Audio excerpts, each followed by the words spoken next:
Hello aspirants, welcome to ఏకేఎస్ఐఎస్ academy daily current affairs. ముందుగా నేను ఇచ్చినటువంటి క్వశ్చన్లో కనుక ఆన్సర్ చూస్తే which of the following is not a feature of federalism?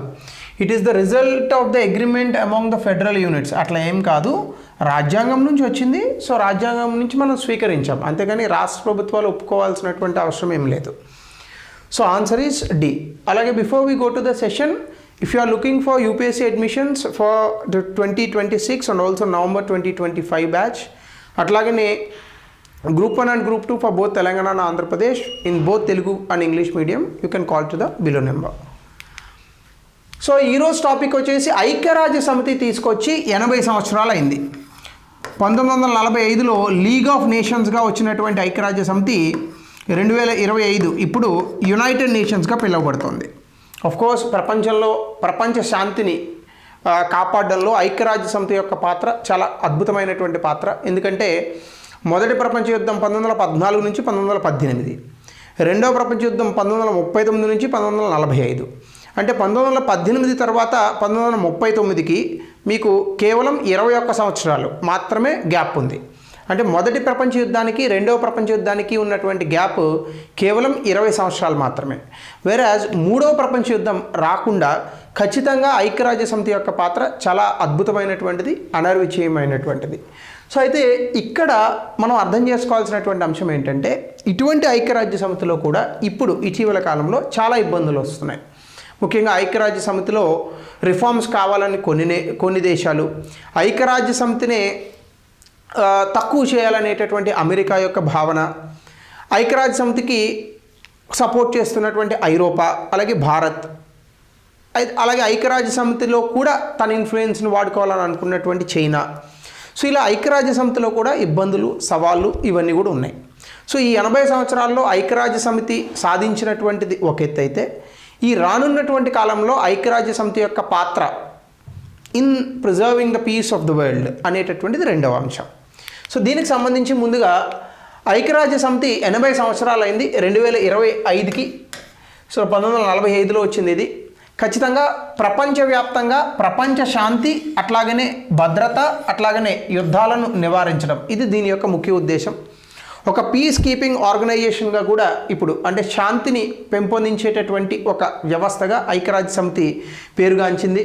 అలాగే ఇది 21వ శతాబ్దంలో ఉన్నటువంటి చాలా సమస్యలకు సంబంధించి కూడా ఐక్యరాజ్య సమితి మాట్లాడుతుంది. అందులో వాతావరణ మార్పులు, సుస్థిర అభివృద్ధి, అలాగే ప్రపంచంగా ఉన్నటువంటి మౌలిక సదుపాయాలు, ముఖ్యంగా విద్య, ఆరోగ్యము, ఇట్లాంటి అన్ని అంశాలు కూడా ఇందులో ఉన్నాయి. దాదాపుగా మనకి ఇప్పుడు 193 దేశాలు ఐక్యరాజ్య సమితిలో సభ్యత్వం కలిగి ఉన్నాయి. అందులో భారతదేశం కూడా ఒకటి. అసలు గట్టిగా మాట్లాడితే భారతదేశాన్ని ఫౌండింగ్ మెంబర్ ఆఫ్ ద యుఎన్గా పిలుస్తారు. అంటే ఐక్యరాజ్య సమితిలో ఫౌండింగ్ మెంబర్, ఎందుకంటే మనం ఆ సమయంలో బ్రిటిష్ వాళ్ళ చేతిలో ఉన్నాం కాబట్టి, బ్రిటిష్ వాళ్ళ యొక్క ప్రోద్బలం చాలా ఎక్కువ ఉంది కాబట్టి ఫౌండింగ్ మెంబర్గా కూడా చెప్పచ్చు. సో అట్లానే ఇక్కడ చూస్తే ఐక్యరాజ్య సమితి యొక్క ఎవల్యూషన్ కనుక మనం ఒకసారి గమనిస్తే, బోర్న్ ఆఫ్ ట్రాజడీ, అసలు ఐక్యరాజ్య సమితి అనేటటువంటిది పుట్టిందే ఒక పెద్ద యుద్ధ వాతావరణంలోంచి, పెద్ద ఇబ్బందుల్లోంచి పుట్టింది. ఎందుకంటే రెండవ ప్రపంచ యుద్ధంలో కలెక్టివ్ సెక్యూరిటీ, అంటే అందరూ సామూహిక భద్రతను కోరుకున్నారు. సో అందులోంచే హ్యూమన్ రైట్స్, అంటే మానవ హక్కులను పరిరక్షించడం, అట్లాగనే ప్రపంచవ్యాప్తంగా ఉన్నటువంటి ఈ యుద్ధాలను నివారించి అంతర్జాతీయ చట్టాలను కూడా రూపొందించేటటువంటి క్రమంలో ఈ యొక్క ఐక్యరాజ్య సమితి జననం అనేటటువంటిది వచ్చింది. అక్టోబర్ 24, 1945లో 51 దేశాలు సభ్యత్వ దేశాలుగా వచ్చి ఈ ఐక్యరాజ్య సమితిని తీసుకొచ్చాయి. అలాగనే ఐక్యరాజ్య సమితిలో ముఖ్యమైనటువంటి భాగం యుఎన్ జనరల్ అసెంబ్లీ కాకుండా యుఎన్ సెక్యూరిటీ కౌన్సిల్, అంటే ఐక్యరాజ్య సమితి భద్రతా మండలి. సో ఇది ఏంటంటే, ఈ రెండవ ప్రపంచ యుద్ధం తర్వాత పవర్ హైరార్కీస్ వచ్చాయి. పవర్ హైరార్కీస్ అంటే ఏ దేశాలు ప్రపంచ శాంతిని పెంపొందించేటటువంటి రెస్పాన్సిబిలిటీ తీసుకోవాలి, 5 దేశాలకు ఇచ్చారు. ఈ 5 దేశాల దగ్గర మాత్రమే న్యూక్లియర్ వెపన్స్ ఉండాలి. అయితే ఇప్పుడు ఉన్నటువంటి పరిస్థితుల్లో భారత్, పాకిస్తాన్ లాంటి దేశాలు కూడా న్యూక్లియర్ వెపన్స్ని తెచ్చుకున్నాయి. సో ఇప్పుడు ఎప్పుడో 1945లో వచ్చినటువంటి ఐక్యరాజ్య సమితి భద్రతా మండలిలో శాశ్వత సభ్యత్వ దేశాలు, వీటిని ఖచ్చితంగా సంస్కరించాలి అని కూడా భారత్ లాంటి దేశాలు పట్టుబడుతున్నాయి. సో అట్లానే కనుక మనం చూస్తే కోల్డ్ వార్, అంటే 1960 ఆ సమయంలో అమెరికాకి సోవియట్ యూనియన్కి మధ్య చాలా కోల్డ్ వార్ నడిచింది. క్యూబన్ మిసైల్ క్రైసిస్ లాంటి ఇబ్బందులు కూడా, అక్కడ కూడా ఐక్యరాజ్య సమితి చాలా అద్భుతంగా పనిచేసింది. కోల్డ్ వార్ అయిపోయిన తర్వాత అంటే 1990 ఆ ప్రాంతంలో యుఎస్ఎస్ఆర్ డిజింటిగ్రేట్ అయిన తర్వాత కూడా చాలా సందర్భాల్లో ఐరోపా, ఆసియా ఇంకా ఇతర ప్రాంతాల్లో హ్యుమానిటేరియన్ క్రైసిస్ కూడా వచ్చింది. అంటే కొన్ని దేశాల్లో యుద్ధాలు జరగడం, చిన్న చిన్న యుద్ధాలు అనుకోవచ్చు ప్రపంచ యుద్ధంతో పోలిస్తే. ఈ యుద్ధాల కారణంగా ప్రజలు ఒక చోట నుంచి మరొక చోటుకు వలస వెళ్ళిపోవడం, ప్రజలు చనిపోవడం. సో వీటన్నిటిలో కూడా చాలా దేశాల్లో యుద్ధాలను నివారించింది యుఎన్. అట్లాగనే పీస్ కీపింగ్ ఫోర్స్ని పంపించి India one of the highest peace keeping force army పర్సనల్ని ఇచ్చినటువంటి దేశం. సో ఇట్లా కాంగో ఇలాంటి దేశాల్లో వచ్చినటువంటి అనేక ఇబ్బందులను కూడా దూరం చేయడానికి చాలా ప్రయత్నించింది. అలాగే 21వ శతాబ్దంలో మనకు ఉన్నటువంటి సమస్యలు ముఖ్యంగా వాతావరణ మార్పులు, అభివృద్ధి, డిజిటల్ పరిపాలన, ఇంకా ఆధునిక పరంగా మనకు ఉన్నటువంటి ప్రపంచవ్యాప్త సమస్యలు, వీటన్నిటినీ కూడా యుఎన్ చాలా అద్భుతంగా ఎదుర్కొంటోంది. అండ్ డెఫినెట్గా యుఎన్ పాత్రను తగ్గించాలని చాలా దేశాలు ప్రయత్నిస్తున్నప్పటికీ యుఎన్ నిలబడుతూనే ఉంది. అంత హెవీగా కాకపోయినా చాలాసార్లు యుఎన్ పాత్రను తగ్గించేటటువంటి ప్రయత్నం చేసింది అమెరికా. 2003లో ఇరాక్ మీదకి యుద్ధానికి వెళ్తున్నప్పుడు యుఎన్ వద్దని చెప్పింది, అయినా కూడా యుద్ధానికి వెళ్ళారు వాళ్ళు. అంటే అమెరికాని ఎవరు ఏం చేయగలరు? సో కాస్త పెద్ద దేశం, బలమైనటువంటి దేశం, సంపన్న దేశం, ఆర్మీ పరంగా కూడా చాలా శక్తివంతమైనటువంటి దేశం. బట్ స్టిల్ యుఎన్ తాలూకా పరిస్థితులు అయితే మాత్రం డెఫినెట్గా ప్రపంచంలో ఒక అద్భుతమైనటువంటి పాత్రను పోషించాయి. అలాగనే ఇండియా పాత్ర ఏంటి యుఎన్ సిస్టంలో అంటే, ఒకటి ఫౌండింగ్ మెంబర్. అంటే ఈ 51 దేశాలు ఏవైతే సభ్యత్వ దేశాలు ఉన్నాయో అసలు ఫౌండింగ్ మెంబర్స్ ఇనీషియల్గా సైన్ చేసిన వాటిలో భారతదేశం కూడా ఒకటి. ఈవెన్ గట్టిగా మాట్లాడితే దానికి సంబంధించినటువంటి రూల్స్లో చార్టర్ని డ్రాఫ్ట్ చేయడంలో కూడా భారతదేశం ఉంది. సో అలాగే పీస్ కీపింగ్ మిషన్స్ ముఖ్యంగా ఆసియా, ఆఫ్రికాలో అనేక పీస్ కీపింగ్ మిషన్స్లో భారతదేశం పాల్పంచుకుంది. అలాగే ఇప్పుడు కూడా యునైటెడ్ నేషన్స్ సెక్యూరిటీ కౌన్సిల్, ఐక్యరాజ్య సమితి భద్రతా మండలిని ఎక్స్పాండ్ చేయాలి. ఎప్పుడో 1945లో 5 దేశాలకు ఇచ్చారు వీటో పవర్. ఇప్పుడు ఇంకా చాలా దేశాలు ఉన్నాయి. 140 కోట్ల మంది ఉన్నటువంటి డెమోక్రటిక్ కంట్రీ అయిన భారతదేశానికి వీటో పవర్ లేకపోవడం కరెక్టా? ఆఫ్రికా నుంచి ఒక దేశానికి కూడా వీటో పవర్ లేదు, సౌత్ అమెరికా నుంచి ఒక దేశానికి కూడా వీటో పవర్ లేదు. సో ఇలా జర్మనీ అడుగుతోంది, జపాన్ అడుగుతోంది, సౌత్ ఆఫ్రికా అడుగుతోంది, బ్రెజిల్ అడుగుతోంది, ఇండియా అడుగుతోంది. సో ఇలా యుఎన్ సెక్యూరిటీ కౌన్సిల్లో కూడా ఖచ్చితంగా వీటో పవర్ అనేటటువంటిది ఇవ్వాలి. గ్లోబల్ సౌత్కి మేము గొంతుగ్గా నిలుస్తామని భారతదేశం ఎప్పటి నుంచో రిఫార్మ్స్ని ప్రపోజ్ చేస్తోంది. అట్లాగనే ఎక్కడైనా కూడా పీస్ కీపింగ్ ఫోర్స్ అంటే ఐక్యరాజ్య సమితి ద్వారా పీస్ కీపింగ్ ఫోర్స్ వెళ్ళి చాలా సందర్భాల్లో యుద్ధ వాతావరణాలు ఆపుతూ ఉంటాయి. ఈ పీస్ కీపింగ్ ఫోర్స్కి హయ్యెస్ట్ నెంబర్ ఆఫ్ కాంట్రిబ్యూషన్ భారతదేశమే చేస్తూ ఉంటుంది అనమాట. అంటే ఎక్కువ మంది ఆర్మీ పర్సనల్ పంపిస్తూ ఉంటాం. ఎందుకంటే ప్రపంచవ్యాప్తంగా ఎక్కువగా ఆర్మీ ఉన్నటువంటి దేశం కూడా మనదే కదా, ఆర్మీ పర్సనల్. సో కాబట్టి క్లైమేట్ డిప్లొమసీ, జెండర్ ఈక్వాలిటీ ఇలా అనేక అంశాల్లో సస్టైనబుల్ డెవలప్మెంట్ గోల్స్ దగ్గర నుంచి ప్రతి చోట కూడా పీస్ కీపింగ్ ఫోర్స్ వీటికి భారతదేశం సహాయం చేస్తుంది. సో అట్లానే స్ట్రాటజిక్ అటానమీ ఎప్పుడు కూడా మల్టీపోలార్ వాళ్ళు, ప్రపంచంలో ఎవరో ఒక్కడే లీడర్ కాదు అందరూ లీడర్సే అనేటటువంటి ఒక ప్రిన్సిపల్ ఎప్పుడు భారతదేశం చెప్తూ ఉంటుంది. ప్రతి దేశం యొక్క సార్వభౌమాధికారాలను గౌరవించాలి, ఒక దేశం తాలూకా అంశాల్లో మరొక దేశం వేలు పెట్టకూడదు. ఇవన్నీ కూడా మన దేశం చెప్పేటటువంటి అనేక రకాలైనటువంటి ప్రిన్సిపల్స్, సూత్రాలు. అట్లానే సాఫ్ట్ పవర్ డిప్లొమసీ ఎప్పుడు భారతదేశం హార్డ్ పవర్ కాదు, ఏ దేశం మీదకి యుద్ధానికి పోదు, మన దేశం మీదకి వస్తే మనల్ని మనం కాపాడుకుంటాం. అట్లా international day of yoga June 21, vaccine మైత్రిలో భాగంగా గతంలో కోవిడ్ వచ్చినటువంటి సందర్భంలో అనేక రకాలుగా మనం వ్యాక్సినేషన్స్ ఇవన్నీ కూడా ప్రపంచవ్యాప్తంగా పంపించాం. సో భారతదేశం యొక్క పాత్ర యుఎన్ కూడా అనేక సార్లు కొనియాడింది. సో కాబట్టి అద్భుతంగా భారతదేశం తన యొక్క పాత్రను యుఎన్ సభ్యత్వ దేశంగా పాటిస్తోంది.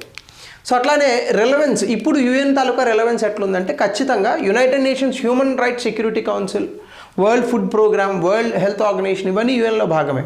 సో ఇవి అసలు లేకపోతే చాలా దేశాల్లో ఆకలి చావులు, వైద్యము, విద్య ఇవన్నీ అందక ఆఫ్రికా లాంటి దేశాల్లో చాలా మరణాలు సంభవిస్తాయి. సో ఇది కేవలం యుఎన్ వల్లనే సాధ్యమవుతుంది. సో అట్లానే universal declaration of human rights అంటే అన్ని దేశాల్లోని కూడా ఈ యొక్క మానవ హక్కుల పరిరక్షణ అనేటటువంటి చాలా ఇంపార్టెంట్. అదేదో కేవలం యుద్ధాలు జరిగే దేశాలని కాదు, యుద్ధాలు జరగనటువంటి దేశాల్లో కూడా మానవ హక్కుల పరిరక్షణ అనేటటువంటిది ఉండాలి అద్భుతంగా. సో వీటన్నిటికీ కూడా యుఎన్ తాలూకా చొరవ, యుఎన్ తాలూకా కృషి ఇవన్నీ కూడా చాలా ఇంపార్టెంట్. ముఖ్యంగా యుద్ధాలు జరిగే చోట మానవ హక్కులను ఉల్లంఘిస్తూ ఉంటారు. అలాంటి చోట యుఎన్ ఎప్పుడూ తన రోల్ని పాటిస్తూ ఉంది. సో అట్లానే పీస్ కీపింగ్ రోల్ చెప్పాను కదా, కొన్ని దేశాల్లో యుద్ధాలు నివారించడానికి అక్కడ ఉన్నటువంటి యుద్ధ వాతావరణాన్ని ఆపాలంటే పీస్ కీపింగ్ ఫోర్స్లు పెట్టి ఎవరు యుద్ధం చేసుకోకుండా ఆపేటటువంటి ప్రయత్నం కూడా యుఎన్ చాలాసార్లు చేసింది. ముఖ్యంగా కాన్ఫ్లిక్ట్ ఎఫెక్టెడ్ రీజన్స్, టెర్రరిస్టులు ఉన్నటువంటి ప్రాంతాల్లో లైక్ కాంగో, అట్లానే ఇంకా మనకు ఉన్నటువంటి ఈ ఇజ్రాయెల్ పైన ఇరాక్ ఇలాంటి ప్రాంతాల్లో కూడా యుద్ధాలు జరుగుతుంటాయి. సో అక్కడ కూడా పీస్ కీపింగ్ ఫోర్స్ తాలూకా పాత్ర. సో అట్లానే డిప్లొమాటిక్ ప్లాట్ఫామ్, ఖచ్చితంగా దేశాల మధ్య ఏదైనా గొడవలు జరిగినప్పుడు లేదా దేశాల మధ్య ఏదైనా సహకారము సయోధ్య కావాలని అనుకున్నప్పుడు యుఎన్లోనే మాట్లాడుకుంటారు వచ్చి. సో అట్లా ఒక డిప్లొమాటిక్ ప్లాట్ఫామ్. అలాగే మోరల్ లెజిటిమసీ, ఖచ్చితంగా ఏ దేశమైనా మరొక దేశానికి సంబంధించి తప్పు చేస్తే అన్ని దేశాలు ఒక చోటకు వచ్చి ప్రశ్నిస్తాయి, ఆ చోటే యుఎన్, ఐక్యరాజ్య సమితి. సో గ్లోబల్ కలెక్టివ్ రెస్పాన్సిబిలిటీ అనేటటువంటిది కూడా ఉంటుంది. చిన్న దేశం పెద్ద దేశం అని కాదు, వాళ్ళకి జరిగిన అన్యాయాన్ని ఏ దేశమైనా వచ్చి చెప్పుకోవచ్చు. సో అయితే ఇక ప్రస్తుతం మనకి యుఎన్లో ఉన్నటువంటి సవాళ్ళు ఏంటంటే, ఇప్పుడు యునైటెడ్ నేషన్స్ సెక్యూరిటీ కౌన్సిల్ ఆ రోజున్న రియాలిటీస్కి సరిపోతుంది. కానీ ఈరోజు ఈ యుఎన్ సెక్యూరిటీ కౌన్సిల్ అనేటటువంటిది emerging countries like India, Brazil ఇట్లాంటి దేశాలు లేకపోవడం ఇబ్బంది. అలాగే మల్టీలేటరలిజం, అంటే ప్రతి దేశము వాళ్ళని వాళ్ళు ప్రొటెక్ట్ చేసుకోవాలని అనుకుంటున్నారు, కానీ నేషనలిజం, వాళ్ళ దేశాన్ని వాళ్ళు ప్రేమించాలని అనుకుంటున్నారు, మంచిదే. మిగతా దేశాలను ద్వేషించకూడదు. ఇప్పుడు ట్రంప్ ఉన్నాడు, వాళ్ళ దేశాన్ని కాపాడుకోవడంలో తప్పులేదు, మిగతా దేశాలని సావగొట్టి కాపాడుకోవాలని అనుకోవడం తప్పు. సో మల్టీలేటరలిజం అనేటటువంటి ఫిలాసఫీని, అంటే అన్ని దేశాలు ఒకటే అనేటటువంటి ఫిలాసఫీని ముందుకు తీసుకెళ్ళలేకపోతుంది యుఎన్ కూడా. సో అట్లానే ఫండింగ్ ఇష్యూస్, అంటే ముఖ్యంగా యుఎన్ బడ్జెట్లో ఇంతకుముందు అమెరికా ప్రధానమైన పాత్ర పోషించేది, ఇప్పుడు అమెరికా డబ్బులు ఇవ్వట్లేదు. అలాగే వీటో పెరాలిసిస్, ఇప్పుడు ఏంటంటే వీటో అంటే 5 దేశాలు వేయాలి ఓటు. ఫర్ ఎగ్జాంపుల్ ఐక్యరాజ్య సమితి భద్రతా మండలిలో ఏదో ఒక రెజల్యూషన్ పెట్టారనుకోండి, 5 దేశాలు యుఎన్ సెక్యూరిటీ కౌన్సిల్లో ఉన్నటువంటి 5 దేశాలు ఒప్పుకుంటేనే అది పాస్ అవుతుంది. ఇప్పుడు ఏమవుతుంది, అమెరికా ఓకే అంటే రష్యా నో అంటుంది. సో ఒకవేళ అమెరికా రష్యా కూడా ఓకే అంటే చైనా నో అంటుంది, అట్లా. సో ఇదొక బాధ అయిపోయింది ఇప్పుడు. అలాగే చాలా రిజిడ్గా కూడా అయిపోయింది. అంటే పాండమిక్, సైబర్ థ్రెట్స్ ఇలాంటి వాటికి క్విక్ రెస్పాన్స్ యుఎన్ నుంచి సరిగ్గా రావట్లేదు అనేటటువంటి విమర్శలు కూడా ఉన్నాయి. సో కాబట్టి వే ఫార్వర్డ్ ఏంటంటే ఖచ్చితంగా ఇండియా, జపాన్, బ్రెజిల్ లాంటి దేశాలను ఇంక్లూడ్ చేయాలి. ఫినాన్షియల్గా స్టెబిలిటీ, దేశాల యొక్క సహకారం డబ్బులకు సంబంధించి యుఎన్కి పెరగాలి. ఆర్టిఫిషియల్ ఇంటెలిజెన్స్, డేటా అనలిటిక్స్ లాంటి వాటిని వాడి యుఎన్ కూడా అప్గ్రేడ్ కావాలి. ముఖ్యంగా పాండమిక్ లాంటి సందర్భాల్లో యుఎన్ తాలూకా చొరవ తేలిపోయింది. వరల్డ్ హెల్త్ ఆర్గనైజేషన్ అలర్ట్ చేయలేకపోయింది కదా ప్రపంచాన్ని. అట్లానే ఫీల్డ్ మిషన్స్, రీజనల్ అటానమీని ఇచ్చి ఫాస్ట్గా యాక్షన్ తీసుకునేటట్టుగా ఫీల్డ్ మిషన్స్ చేయాలి. అలాగే ఇంకా ఇప్పటికీ మించిపోయినటువంటి అంశం లేదు, ఖచ్చితంగా న్యాయం వైపు ఐక్యరాజ్య సమితి నిలబడాలి. అమెరికాకో మరో దేశానికో భయపడాల్సిన అవసరం లేదు. సో ఇది కనుక చేస్తే ఖచ్చితంగా మానవ హక్కుల పరిరక్షణలో, ప్రపంచ శాంతిలో ఐక్యరాజ్య సమితి యొక్క పాత్ర ఖచ్చితంగా చాలా అద్భుతమైనటువంటి పాత్ర. సో దీన్ని కాపాడుకోవాల్సినటువంటి అవసరం ఎంతైనా ఉంది. సో దీనికి రిలేటెడ్గా ఒక క్వశ్చన్ దయచేసి కమెంట్ సెక్షన్లో తెలపండి. అట్లానే as the United Nations marks 80 years of its founding, critically examine whether it has remained effective in achieving its original objectives of maintaining international peace and promoting global cooperation. అంటే ప్రపంచ శాంతిని కాపాడడంలో, ప్రపంచ దేశాల మధ్య సహకారాన్ని తీసుకురావడంలో యుఎన్ సక్సెస్ అయిందా అనేటటువంటి అంశాన్ని 200 పదాల్లో రాయండి. So that helps your answer writing. So ఇది యుఎన్ ఎట్ 80 years. మీ అభిప్రాయాన్ని కూడా భారతదేశానికి ఇవ్వాలా, ఒకవేళ పాకిస్తాన్ ఒప్పుకోకపోతే మరి భారత్ ఏం చేయాలి, దయచేసి కమెంట్ సెక్షన్లో తెలపండి. Thank you, have a good day.